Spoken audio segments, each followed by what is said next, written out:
duduk di meja, kaki suami saya diinjek kaki meja, didudukin sama dia sambil ditodong pistol gitu. Ya, sejarah yang paling berharga.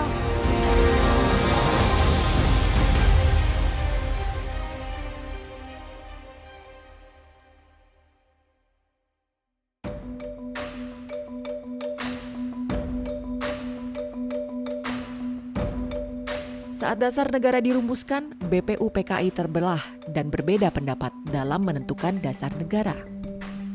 Kelompok pertama mengusung negara Islam dan yang lainnya mengusung negara sekuler. 22 Juni 1945, Panitia 9 BPU PKI merumuskan Konstitusi Negara Republik Indonesia. Rumusan inilah yang dikenal sebagai Piagam Jakarta.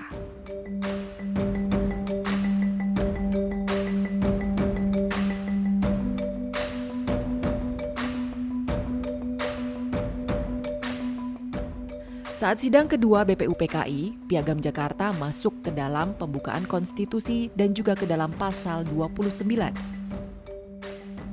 Ayat 1, negara berdasarkan pada ketuhanan dengan kewajiban menjalankan syariat Islam bagi pemeluk-pemeluknya. Ayat 2, negara menjamin kemerdekaan tiap-tiap warga negara untuk memeluk agama lain dan menjalankannya menurut kepercayaannya sendiri. Perubahan signifikan dilakukan dengan penghapusan 7 kata. Penghapusan 7 kata pada ayat 1 dilakukan dengan pertimbangan bahwa negara wajib melayani berbagai pemeluk agama secara setara. 7 kata tersebut lalu diganti dengan kata Yang Maha Esa. Sementara ayat 2 diubah karena dinilai melegalkan pindah agama.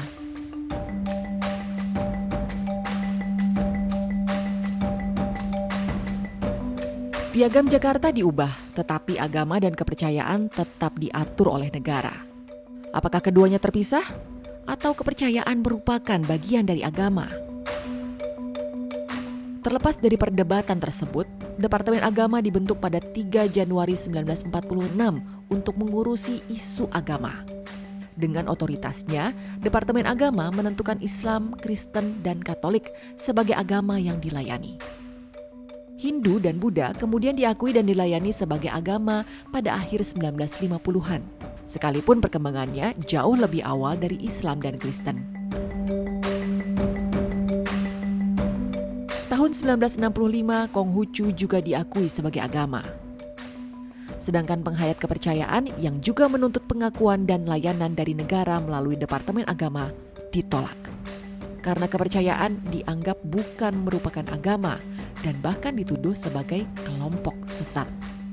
Kalau NU memandang penghayatan kelompok-kelompok lain, itu hanya dikatakan berbeda. Jadi NU tidak pernah menyesatkan kelompok-kelompok itu. Dan itu menjadi keputusan resmi. Jadi keputusan resmi NU itu dalam satu sidang pleno di Jogja itu memutuskan NU tidak akan pernah melakukan pengkafiran, pembid'ahan, dan penyesatan terhadap kelompok siapapun itu. Kita hanya berbeda. Itu problem besar itu. Ya. Padahal Gimana wong letaknya di desa kok? Sejak Departemen Agama terbentuk, negara dan penganut agama yang diakui negara menekan agar penghayat kepercayaan dan penganut agama leluhur melakukan konversi ke agama yang diakui negara.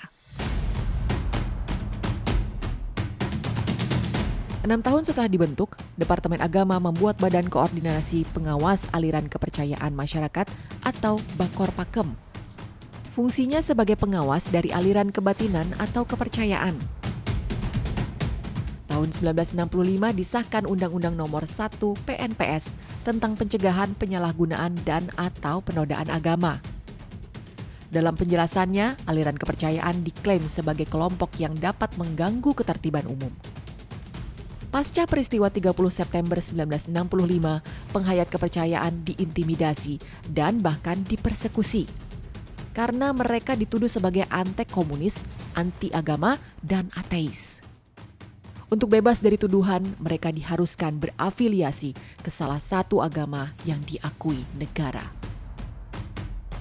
Tahun 1968, golongan karya membentuk satuan kerja khusus guna mengakomodir penghayat kepercayaan. Target politiknya adalah untuk mendapat suara dari para penghayat kepercayaan. Melalui TAP MPR RI nomor 4 tahun 1973 tentang GBHN, kepercayaan dinyatakan setara dengan agama. Selama kurun waktu 1973 hingga 1978, 1 Suro sebagai hari besar aliran kepercayaan dirayakan dan dihadiri oleh Menteri Agama. Tetapi pada tahun 1978, nasib penghayat kepercayaan berubah. TAP MPR RI nomor 4 tahun 1978, bidang agama dan kepercayaan menyatakan bahwa kepercayaan terhadap Tuhan Yang Maha Esa bukan merupakan agama. Tahun 1980, semua warga negara termasuk penghayat wajib mengisi kolom agama di KTP dengan salah satu agama yang diakui negara. Berdasarkan Undang-Undang Adminduk tahun 2006, penghayat tidak diwajibkan memilih salah satu agama dan dapat mengosongkan kolom agama di KTP mereka. Melalui Permendikbud nomor 27 tahun 2016, pemerintah wajib memberikan layanan pendidikan kepercayaan bagi peserta didik penghayat.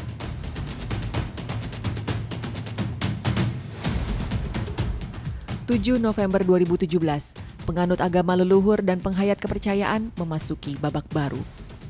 Hari itu, Mahkamah Konstitusi mengabulkan permohonan uji materi Undang-Undang Nomor 23 Tahun 2006 tentang administrasi kependudukan, khususnya pasal pengosongan kolom agama pada kartu keluarga dan kartu tanda penduduk bagi penganut agama leluhur dan penghayat kepercayaan. Permohonan uji materi tersebut diajukan oleh warga penghayat kepercayaan dan penganut agama leluhur didampingi oleh LSM Satu Nama Yogyakarta dan beberapa LSM daerah lainnya. Setelah MK memutuskan judicial review diterima, bagaimana implementasi undang-undangnya? Perlu ada juklak juknis, petunjuk teknis yang di Pemda itu mereka butuhkan. Kemudian juga perlu ada anggaran yang dalam kegiatan bagaimana mereka di Dukcapil melayani teman-teman penghayat, itu kan harus ada anggaran lagi. Ini kan arsitektur negara berubah baik di tingkat pusat maupun tingkat daerah. Tapi so far menurut kami perjalanan upaya perbaikan relasi di tingkat masyarakat berjalan cukup bagus. Kalau ada tantangan pasti ada dinamika, itu pasti. Kalau di sana sini kebijakan negara belum terlalu smooth, saya kira nggak apa-apa. Kita masih harus terus memperbaiki upaya-upaya baru. Muhammadiyah tidak bisa menolak keputusan MK. Tidak bisa juga meminta supaya keputusan itu dibatalkan. Itu inkonstitusional. Sehingga yang lebih penting lagi sebenarnya adalah penegasan bahwa aliran kepercayaan itu agama atau dia memang sekedar aliran. Gitu. Kalau aliran selama ini juga banyak. Saya ada aliran tertentu yang mereka itu juga sebagian dari penganut aliran itu juga ikut Muhammadiyah. Tapi mereka sebagai masyarakat, dia memeluk agama Islam, tapi pada sisi yang lain dia juga mengikuti penghayat atau aliran kepercayaan tertentu. Sehingga posisinya memang perlu dibuat clear. Keyakinan ibu, karena kalau KTP Islam nggak ngejalanin syariatnya kan ibu bohong, ibu dosa gitu. Nah karena itu ngurusin KTP di Jakarta dengan catatan di kelurahan jalan sendiri lancar, nggak ada apa-apa gitu. Apalagi sekarang udah ketuk palu MK gitu, udah nggak ada apa-apa, nggak ada masalah apa-apa. Saya bersyukurlah tidak mendapatkan masalah ya, terkait hanya menunggu sebenarnya tuh untuk mendapatkan KTP ini gitu. Kalau yang dulu itu agama _2 kosong. Nah kalau yang sekarang itu dibedakan antara agama dan kepercayaan. Kalau yang sekarang kepercayaan _2 kepercayaan terhadap Tuhan Yang Maha Esa. Kira-kira seperti ini pada KTP ini. Berbeda dengan aliran kebatinan perjalanan, penganut Marapu di Sumba belum dapat mengubah KTP mereka menjadi KTP kepercayaan. Sebagian besar masih mencantumkan salah satu agama yang diakui negara. Mereka menganggap hal itu dilakukan sebagai strategi untuk dapat mengakses berbagai layanan dari negara. selama ini memang saya masih aliran Merapu waktu itu.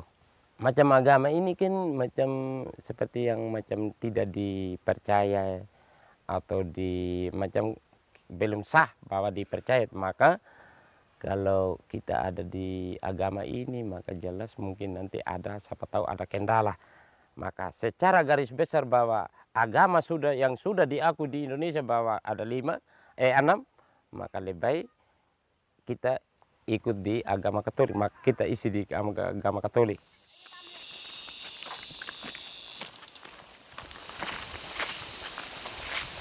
Namun ada juga warga yang memilih mengosongkan kolom agamanya. Ya karena saya punya nenek-nenek dia ada Merapu memang toh, sehingga saya pertahankan adat, tetap saya di adat. Kalau nenek-nenek ini kalau dia masuk agama, tetap saya juga masuk agama. Karena nenek-nenek dia ada Merapu memang tetap saya di Merapu ini. Memang saya punya anak sekarang, karena aturan ini tetap kalau dia masuk gereja ya terserah. Karena kita punya anak, saya tidak dilarang.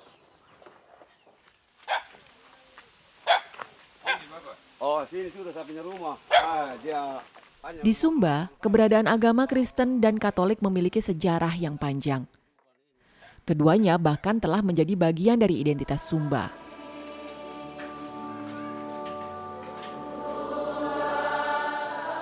Bagi penganut agama leluhur Marapu, Kristen dan Katolik adalah tantangan bagi keberlanjutan Marapu. Karena itulah mereka mengupayakan strategi untuk mempertahankan Marapu. Jadi tiap-tiap rumah mesti ada anaknya yang mewarisi.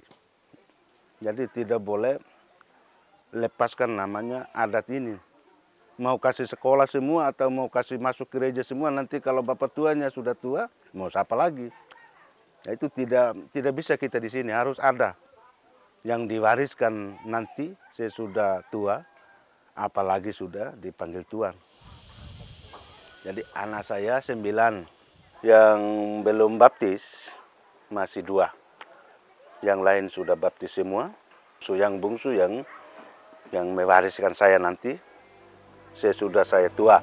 Tetap dia sekolah, tetapi dia tidak masuk gereja. Ya memang ini salah satu perjuangan. Perjuangan itu? Perjuangan. Apa ini kalau kita sukses yang kita omong ini, terkabul berarti dia terhapus ini. Terhapus, ya. Di sini juga tanda-tanda bahaya. Kalau untuk kami ada yang warna merah, palang begini sangat cepat berbahaya. Betul sekali.